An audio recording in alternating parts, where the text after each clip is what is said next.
Blog Talk Radio.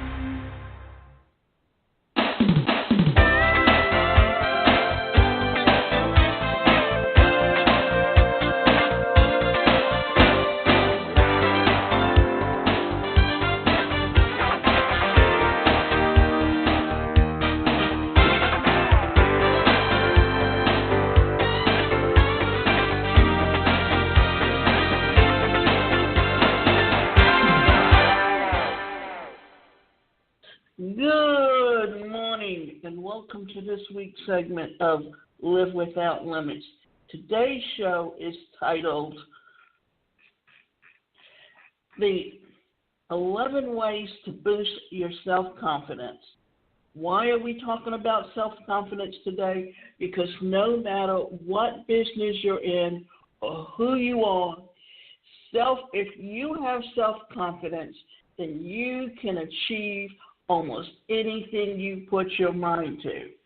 So, because one believes in oneself, one doesn't try to convince others because one is content with oneself. One doesn't need others' approval because one accepts oneself. The whole world accepts him or her, said Lao Tzu, and this was a philosopher. So what we are talking about is giving you a position where you can look for opportunities to achieve your goals in life and look for ways that you can do the things that can truly get you where you want to be from where you are now. If you suffer from low self-confidence, don't lose hope. There are some keys to refocus your energy and get back in the game. First, figure out how and why you're lacking in confidence. Then use these tips for getting back on the horse. After all, life is too rich to be stunted by low self-confidence. And low self-confidence is one of the things that keeps you from reaching your goals, that causes you to put the brakes on whenever you start working on your goals. So the idea is to help you overcome those obstacles that keep and hold you back. Symptoms of self-confidence.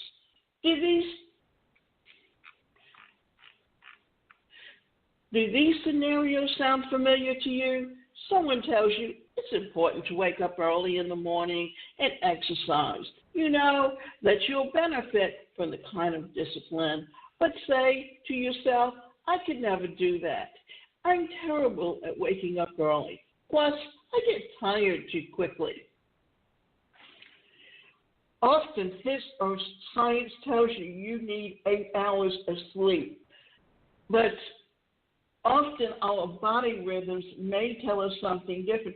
But the thing is, if you wake up every day at the same time, if you do the same routine on a regular basis, then that becomes your habit. And when that's a habit, and exercise is something that your body gets used to. And I can tell you that when I lived in Atlanta, I was very consistent of getting up and going early, going out to exercise. And then I kind of, when I moved, slacked off and didn't do it for a while. And the older I'm getting, sometimes I find that the night before or that morning, I'm thinking, do I really want to go? But because I have already scheduled transportation, I know get up, get dressed, and get ready. And you know, once I get there, I can really see the difference, and my body really needs it because it's gotten used to it, and it's gotten used to knowing that it's a part of my lifestyle, and it had to become a part of my lifestyle because in my situation with a disability, I don't have the strength in one side. I don't have the range in motion. And working certain machines and working those muscles have helped because it allowed me for 50 years not to have to put on a brace or to improve my gait when I walk. But the older I've gotten, the muscles do get lax, and you do need help. But it's understanding your body, understanding what it needs. What about this? You should look for another job.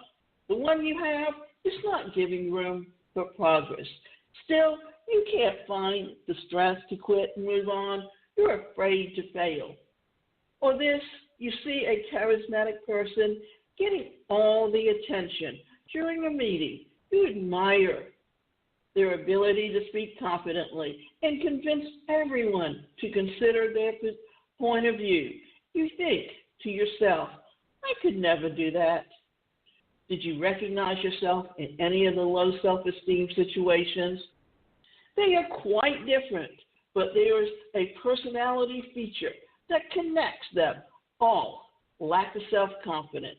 In its most basic form, low self-confidence is about feeling worthless, and it's manifested in our activity, our inactivity, and what we say and what we think. We need self-confidence in everything we do. It's a crucial personal habit for developing a successful career. It makes us better friends and family members, and it drives us to grow.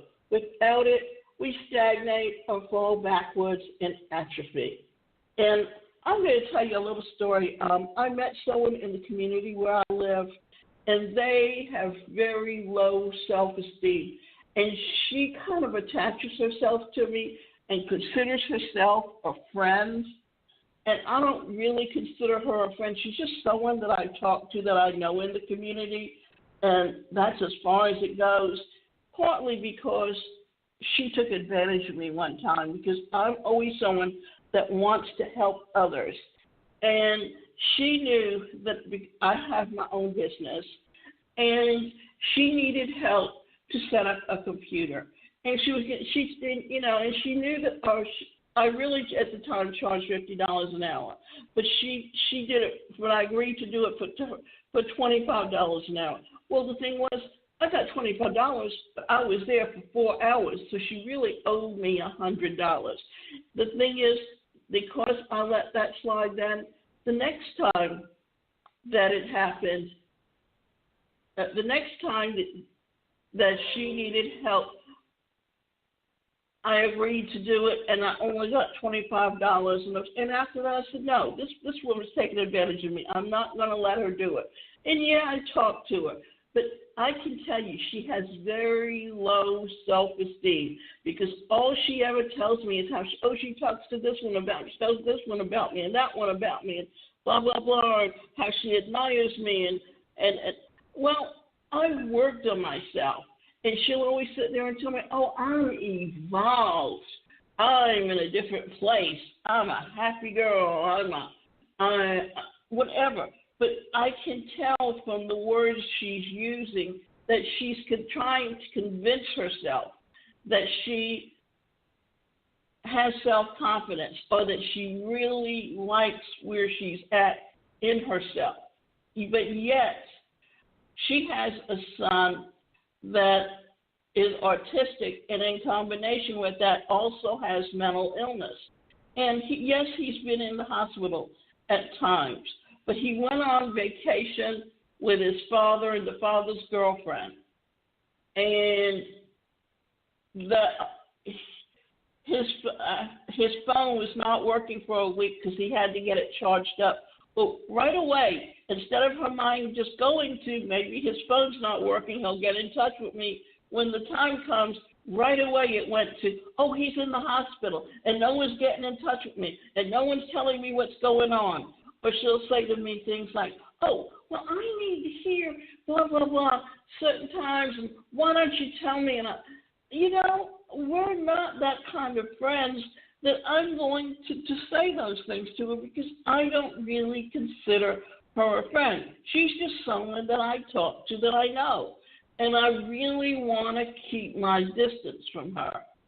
And the funny thing is, when she needs something, she'll be she'll be looking to become close to me. Or when she wants to distance herself, she'll tell me, "Oh, I've got other friends." And, and what happened was she came over to my place because she needed to print out something, and she didn't have a printer. And what it is she doesn't really have a computer now. It's just something like a netbook that you can take and go on the internet, but you really can't store stuff on your computer. So I had to take and download it on her computer so that I can take it and send it to me. It was an attachment, and then I had to print it out. Then I had to send it back to her as an attachment so that then she had to scan it. I had to print it out. Then she had to sign it. Then we had to scan it back into the computer so I could send it to her so she could send it to an organization that she wants to volunteer her time with. Well, if you don't have a computer that you can do those things with, and there's no way I could have attached or put into her computer the software for her to do that, and it would have been just as easy for her to have sent it to me, but she's like, okay, so I don't mind sometimes, but at the same time, if you have low self-esteem and you try to take advantage of someone, don't think that they're going to keep doing what you want them to do, because eventually they're going to just totally tell you outright, you're not my friend. You're taking advantage of me. Go find someone else to take advantage of. Because prior to that, it was like all of a sudden she called me and I didn't say anything, and she got insulted. And what happened was, because I was getting frustrated trying to use her netbook to do what I needed a computer to do, she took it the wrong way. So, next time, I'll go ask a friend to do it, and she would do. It's like, if you have someone else, go use them. If you feel that you're not being treated right, but that's coming from yourself, low self-confidence. So, how we find our own path to self-confidence and success. Here's the good news.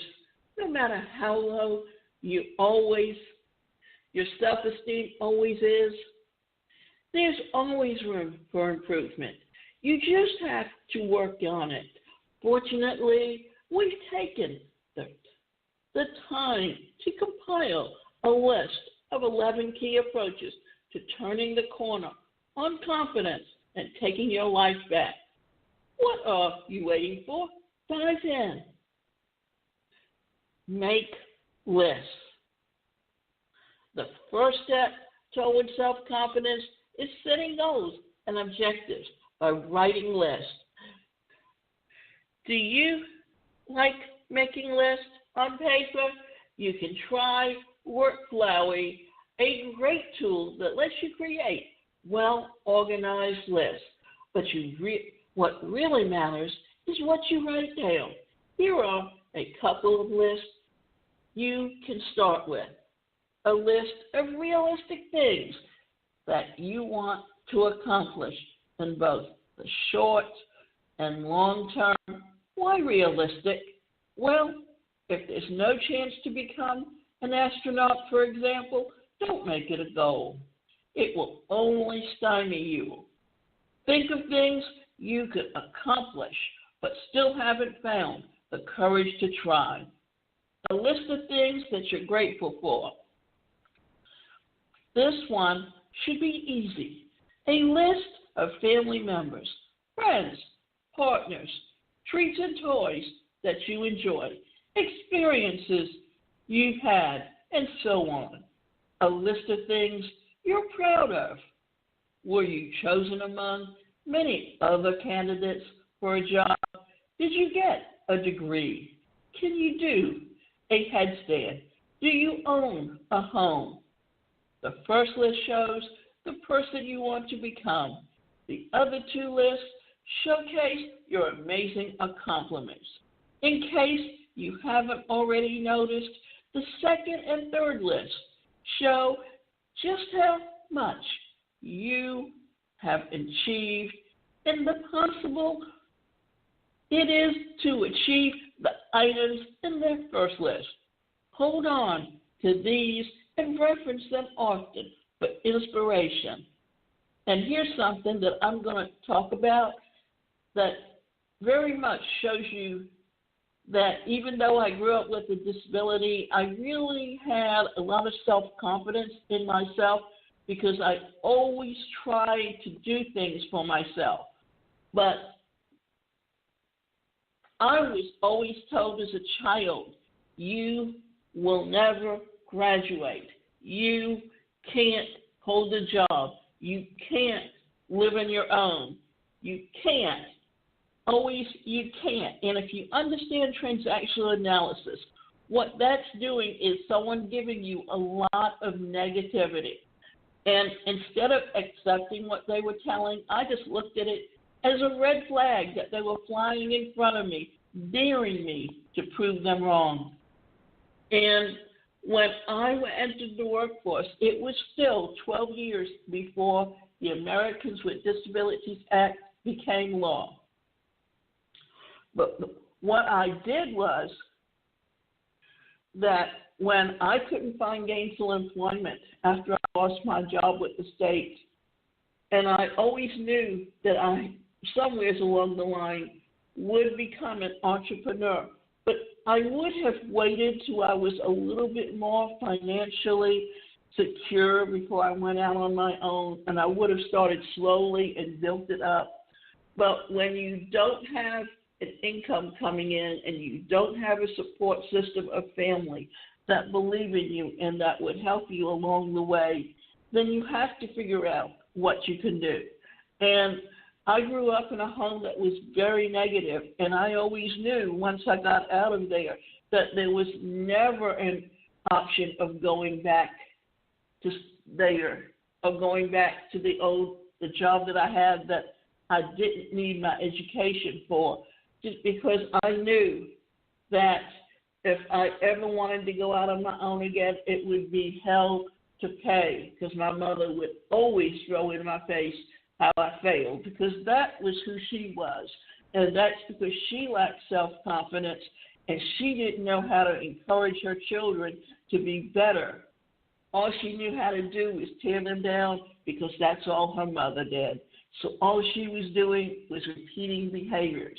And either we internalize that and we do that to ourselves, or we learn how to overcome that and become who we really want to be. And one of the things, and I've been doing this show for 11 years now, and I've been contacted by a number of people who have their own radio shows, whether it's on their websites or on a media site. But they always call me with the idea, you're going to do an 8-minute interview. And then they call you back, and then they try to sell you a package on doing your show on their platform. And they want to charge you a lot of money. Now, when I do my show on this platform, I have my own motherboard. I can go in there and put in and list all the shows that I'm going to do over a period of time, so that they're there and I don't have to wait till the last minute to figure out which one I'm going to do or how I'm going to do it. All I need to do is open up my studio and go in and start the show and call in. But recently I had the opportunity to be called by Bold Brave Media of BBM, and they're a marketing company. And what they do is they have people that go out and research, that they're looking for people to come in on their platform and do shows. And what they do is they have a full team of people to work with you, but you can work it from home, and they will send you the microphone and the boombox, and then they will train you on how to use it and how to modulate your voice and how to sound so you don't sound like a monotone. And I know I can use that, and it could even benefit me with this show. But I'm looking for a way to come up with the money, because the money that I put into them, then once we get the show going, they will get the advertisers, and I will be paid 30% off of all of the revenue generated through the advertising on my show.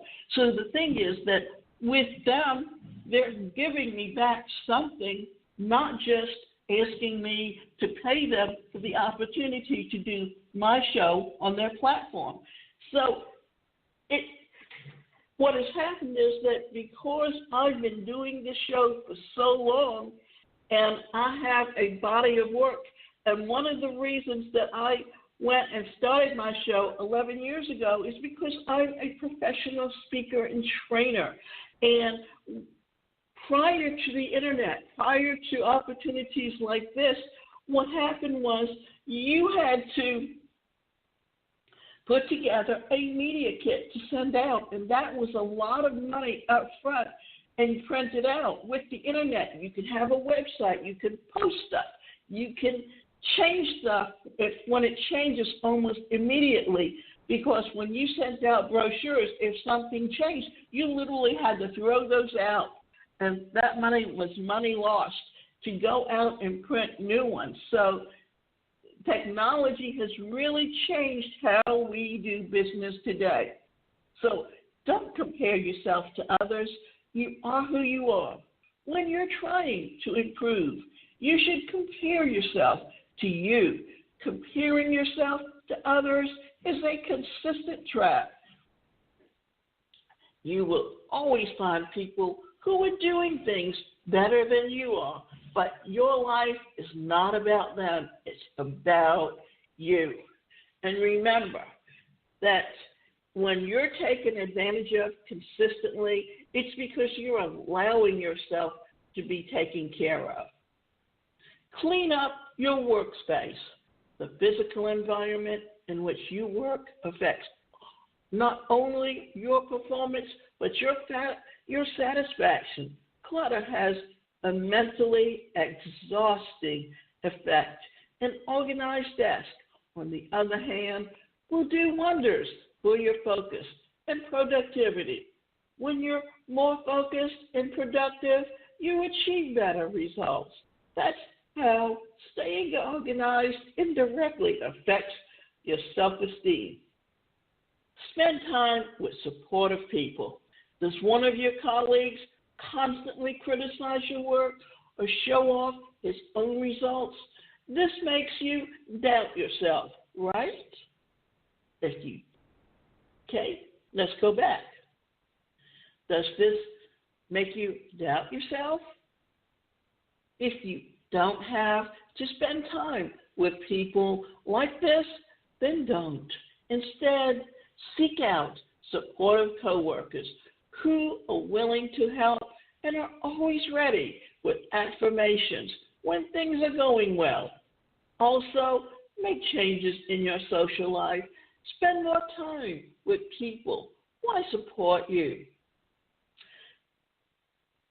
If there are nervous perfections around you, don't pay the nitpicking any heed. You've got this. Write. Regular writing helps hone your self-expression. So pick a daily topic and write something. Find good resources to support your arguments. If you're writing a thesis-based paper, write convincing, persuasive content and search online for guides and directions on how best to craft compelling arguments. As you continue to write, you'll improve your critical thinking, analytical skills, you'll become better at creative expression. These are skills that will soon be manifested in your speech. You'll become more confident in both written and spoken communication. That's the crux of everything, is when you write or when you speak. And often you'll notice that my shows are all about how to succeed in business or how to succeed in your personal life and to build up your self-esteem. And this is because this is something I do for myself, and it's something that I teach other people how to do, to live the best quality of life possible, whether you have limits or not. Because you know, all of us have some limits somewhere. Read more. When you read something inspirational, you learn new things. And when you know more, you see yourself as a more valuable person. Why? You have more to contribute to your job, your relationships, and the world around you. You won't get the impression of value when you read. Pop writing, though, you need meaty books, so they try the classics. Read news from reliable sources and great blogs that pique your interest. Look for writing outside your ken and take that what you know expresses opinions contrary to your own. You know, it's often important to think about how you can hear or write or listen to opinions that others have, because you know what helps you. And you know, when you look at what's going on today, in fact, we have the Olympics coming up currently. And what you've seen is that all of the things that have happened in your life right now, that where you are and what you want in life are the things that will get you to the finish line in all of the areas of your life for now and for the future. And think of all of the things that you can do that can help yourself begin to believe in your abilities and find a way to succeed. You can read. In fact, the best way to do this is read motivational or listen to motivational tapes or read books that can motivate you to succeed and teach you all the skills that you truly need to learn to be the best person possible. And you can go to my website. That website is the #1 personalcareercoach.com. And as a life coach, I can work with you to help you get to where it is that we can research and we can help you understand where you are now and where you want to be in the future and how you can get there by writing out a list of activities and goals, and then we can help you keep you accountable to reach those goals for yourself and to find the ways. And if you have to be around people that can help you and support you in every role that you play.